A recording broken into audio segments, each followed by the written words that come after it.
welcome to the MTM Golf website. The MTM Golf company was founded by PGA Golf Professionals Jody Morris and myself, Darran Bird. We have both dedicated our careers to golf instructions, teaching golfers of all levels.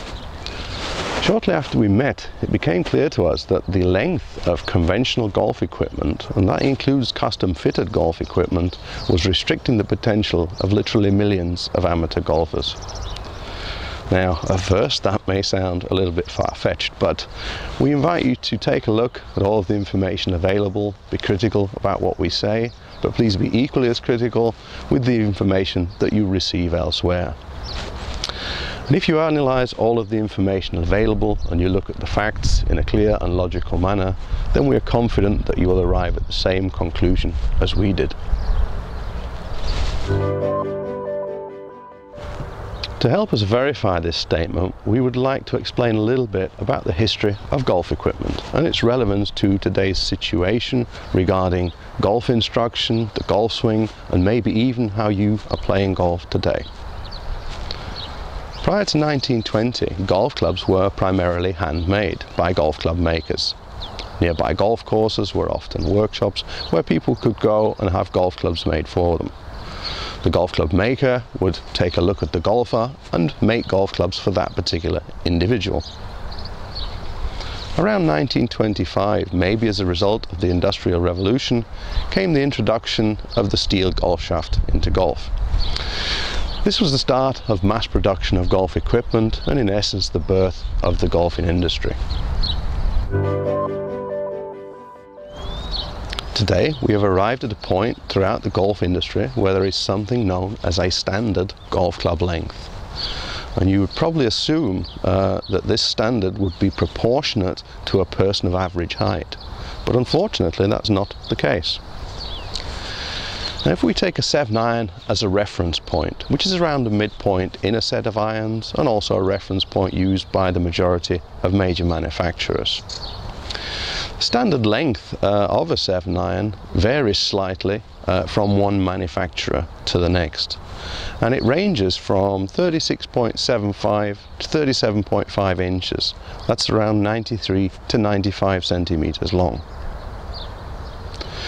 The question we asked ourselves is, where did this standard actually come from? Who decided what this standard would be? And what scientific evidence or statistical data was evaluated to arrive at this particular decision?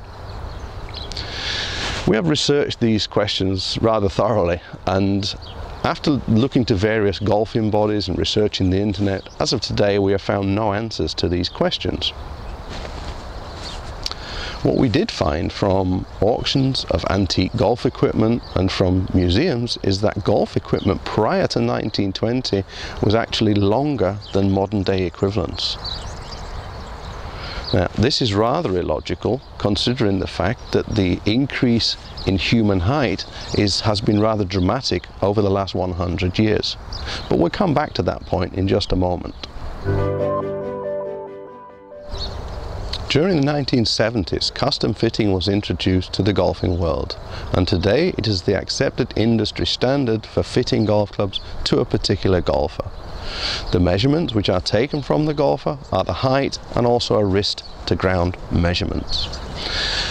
As with standard length, custom fitting also varies from one manufacturer to the next. But much more importantly, how are the measurements of the height and the wrist to ground measurement actually correlated to attain a particular golf club length for an individual? In other words, what is the fundamental basis or system behind custom fitting? How does it actually work? How do we get from A, a height and a wrist to ground measurement, to B, a resulting golf club length? How is it done? Again, we have not been able to find any answers to these questions. Perhaps the very cornerstone of custom fitting is the changing of the lie angle.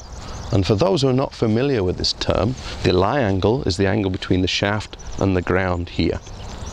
Now, it is typical in custom fitting to adjust this lie angle for taller golfers in a more upright direction.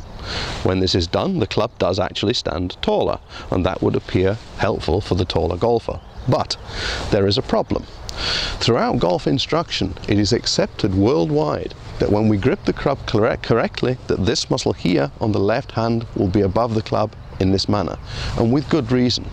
This allows the wrist to function and move in a natural way, and this helps us create club head speed.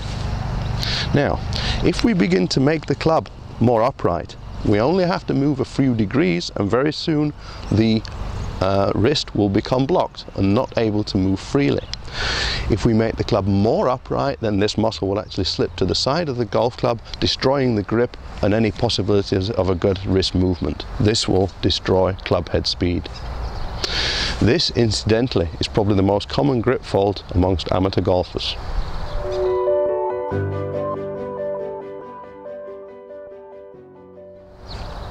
Going back to the height of human beings, studies from various universities worldwide verify the fact that human height has increased during the last century.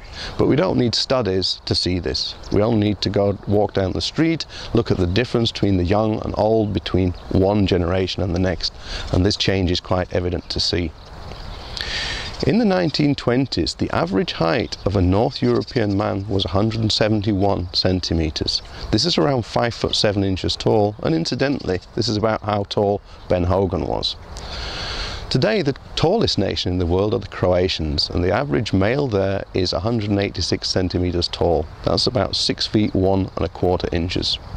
The average in North Europe for a man is 182 centimeters. That's almost 6 foot tall. This calculates to about an 8% increase in average height since 1920. In the same time, the standard golf club length has remained unchanged.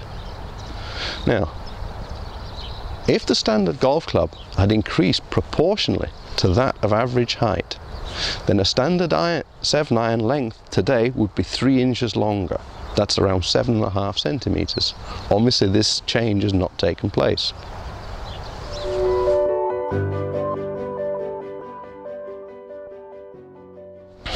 Obviously, if people get taller and the equipment does not, this will mean that the golfer has to bend more forwards in the setup position to reach the ground and the ball.